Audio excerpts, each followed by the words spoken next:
নিজেকে মুক্তিযোদ্ধা হিসেবে সাবেত করা এবং আরেকজনকে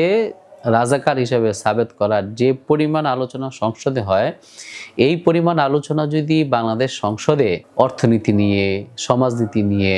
আইন নিয়ে, রাষ্ট্রের উন্নয়ন নিয়ে, রাষ্ট্রের ক্ষতির দিকগুলো নিয়ে, রাষ্ট্রের ভালোর দিকগুলো নিয়ে, রাষ্ট্র পরিচালনা সুষ্ঠু পরিচালনা করার ক্ষেত্রে ওই সমস্ত কি পদক্ষেপ নেওয়া যায়, এই সমস্ত বিষয় নিয়ে যদি আলোচনা হতো, তাহলে আমার মনে হয় যে বাংলাদেশ মালয়েশিয়ার চেয়ে খুব দ্রুত এগিয়ে মালয়েশিয়াকে টপকিয়ে একটা উন্নত রাষ্ট্রে পরিণত হয়ে যেত। আর হিংসা ভেদাভেদের রাজনীতি বাংলাদেশ থেকে চিরতরে বিদায় নিত।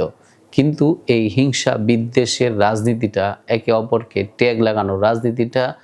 একমাত্র বাংলাদেশের সংসদ সদস্যরা সংসদ ভবনে বসে এই চেতনার ব্যবসা করে বা চেতনার বিষয় নিয়ে আলোচনা করে এটাকে এখন পর্যন্ত জিইয়ে রাখা হয়েছে।